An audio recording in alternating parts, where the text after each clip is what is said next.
does it matter, and to what degree, if you run as a Democrat or a Republican? Like, how much strategy goes into choosing a side? It'd be a lot, depending upon what's going on in a particular cycle.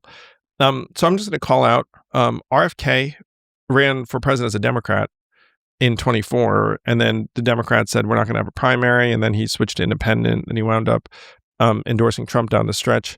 So I ran in the Democratic primary in 2020, and the party with an incumbent for the last couple of cycles has essentially shut down their primary entirely. You guys might not remember this, just no one does. But in 2020, Donald Trump was the incumbent, and there were a couple of Republicans who tried to run against him in the Republican primary. Mhm. And the Republican Party was like, yeah, we're not going to have a primary. And then the Democrats did the same thing in 24. So the first thing you have to make a determination of is like, which party will actually have a contest. If you were to decide to run for president as a Republican, and let's say, I mean, Trump theoretically will not be back on the ballot in 28, but you know, like they wouldn't actually count votes and like hold debates and any of that stuff. Whereas the Democrats 100% will in 27, 28. Like, I think on the 28 side, Republicans, it's going to be J.D. Vance, and I do not think there's going to be like a robust, genuine primary on the Republican side. Who do you think is going to run against J.D. Vance? Well, this is the point, is that the parties have become less and less interested in having a genuine contest.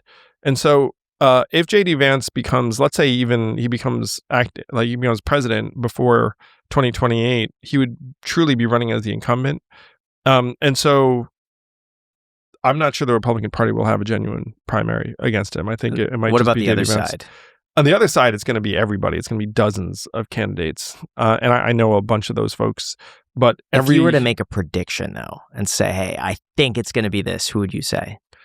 You mean, like, you want me to list dozens of names, or do you want me to list the front runners? I want you to list the front runner who you think has a good chance to go up against J.D. Vance.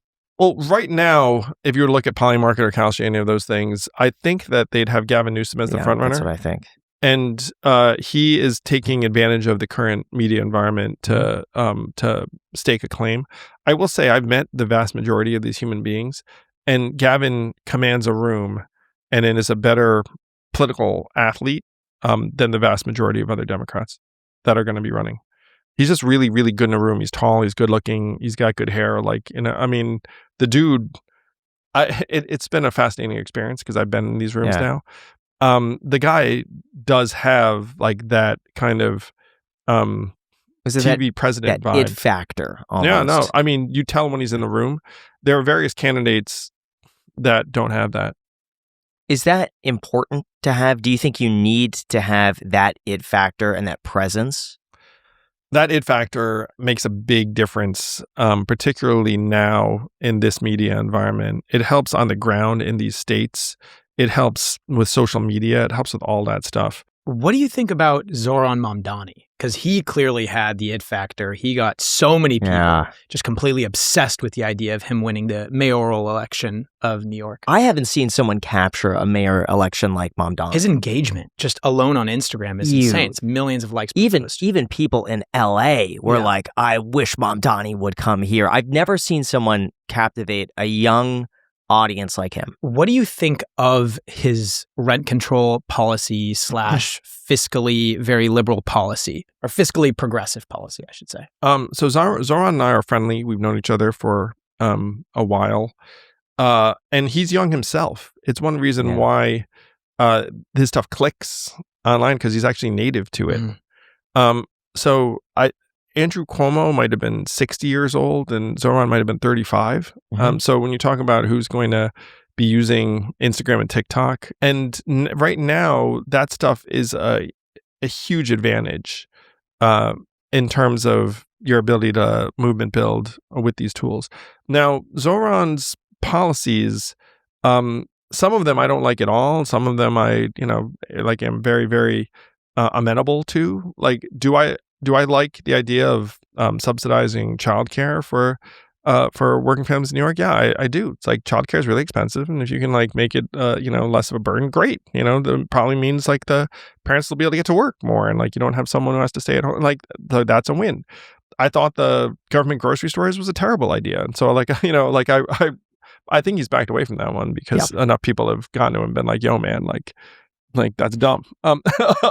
So there, I think I wrote something up to this effect, trying to differentiate between some of these policies. Like, I think free buses is a really bad idea because there are folks who are going to be really poor or homeless adjacent who are just going to use them as moving shelters. And then like the working class New Yorkers trying to get to work will be like, yo, like this bus is much worse than it was when I was paying a couple bucks for it. So some of these things, we're gonna see. Like I will say, as someone who spent time with Zoran, he's a smart dude. He's adaptable, and so if something isn't working, like he'll be like, "Hey, this turns out it's not working the way." Sometimes I what I feel is that you get a person who has that it factor, who is just charismatic, good with people, understands how to read someone, knows kind of what to say, and has just, I think, complete confidence. You take that person and then you apply certain policies to a voting base that, let's just say, is like 52%. And let's just say in New York City, it's renters. As long as you could just appeal to that 52%, you're going to get voted in. Not because the ideas are better, but just because you have appeased the 52%. Graham is a very strong proponent of having some sort of like IQ test for people to vote. Like Graham says that we should disqualify some of like the uneducated. Because sometimes you just throw out ideas. And I'm not saying you, but I'm just saying like it's fine. People throw out ideas that just sound great on paper, but would never work. That don't actually apply, but they sound good. And people who don't know the difference just say, yeah, I want that. Like rent control. Yeah. Who could ever get upset at Freeze the rent. Make grocery stores free. You may as well just say, hey, everyone gets a Lamborghini. A Lamborghini should never cost more than $15,000. Everyone should have a Lambo. Everyone should have a parking spot. And then people say, wow, that sounds awesome. But they don't think, okay, well, who's going to pay for that? How's that actually going to work? But then they get elected because they have every other characteristic. More of what you're describing is definitely going to happen now because we're in an age of social media fueled charismatic leaders and candidates, and hundreds, maybe thousands of people saw what Zoran did and were like, oh my gosh, like I have to try and do that. And now most people are not as talented as him, and there's not going to be as much oxygen in a lot of other races that are not the New York City mayoral, which is sort of a sexy, like high visibility race. But there are going to be a lot of people cribbing from his playbook that are going to try and make similar appeals. Yeah. So I'm going to make a prediction. Here's what I think is going to happen. I think we've swung so far into the realm of capitalism that it's alienated 90% of people that weren't able to get on that roller coaster ride and participate. And because of that, we're going to swing so far to the other side that I think we're going to see a similar person, if not Mamdani, running for president, who is going to significantly raise taxes, stifle innovation, limit business, implement wealth taxes. I think it's going so far in the opposite direction because, again, the 90% of people that weren't able to participate in capitalism are now left behind. And the only thing they could do is let's go for these 10% that have gotten ahead, and we deserve some of that. And let's tax out the wazoo. And since we're not going to cut Social Security, we're not going to cut government spending, we're not going to cut the national debt, the only way out of it is to either print more, which impacts the 90%, or it's to tax the people at the top. That's what I think. That is what I was trying to avoid when I ran for president in 2020.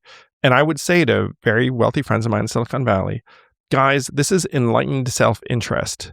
Because if you don't make the system work for, like the bottom 80% or whatever the number is, like the pendulum's going to swing in a way that is really, really bad for innovation. And so a number of years ago, around that time frame, actually, I was approached about doing a TV show called The Future of with Andrew Yang, future of transportation, future of healthcare. And they market tested and said, hey, Andrew, bad news. Americans don't like the future. And so I was like, and they were like, hey, you tested well, but like future, people are scared of it. And so my argument to my friends who are entrepreneurs and whatnot is like, guys, we have to make Americans optimistic about the future and they feel like they're included in it, or they're going to turn on the system and all the people that have been successful within it and castigate everyone. And like, that's what you have to avoid. So I'm not disagreeing with your characterization of where the winds are going to blow and where the pendulum is going to swing, because there's a lot of frustration. Life insurance is one of those things that makes sense for a lot of people out there, but most people just put it off because it feels complicated, expensive, or time-consuming, but it doesn't have to be thanks to our sponsor, Fabric. Fabric by Gerber Life is term life insurance that you can get done today. It's made for busy parents like you. It's all online, it's on your schedule, right from your couch. You could be covered in under 10 minutes with no health exam required. If you have kids, and especially if you're young and healthy, the time to lock in a low rate is now. And even if you have life insurance through your employer, it may not offer you enough protection for your family, and it usually does not follow you if you leave your job. Fabric offers flexible, high-quality policies that fit your family and your budget, including options like $1 million in coverage for less than $1 a day. Fabric is partnered with Gerber Life, trusted by millions of families for over 50 years. There's no risk, and they even have a 30-day money-back guarantee, so you can cancel at any time. Fabric also has free digital wills, tools to invest in your kid's future, and more, all right from your phone. Join the thousands of parents who trust Fabric to protect their family. Apply today in just minutes at meetfabric.com/ICHclips. Again, that's meetfabric.com/ICHclips. MEET fabric.com/ICHclips. The link is also down below in the description. Enjoy.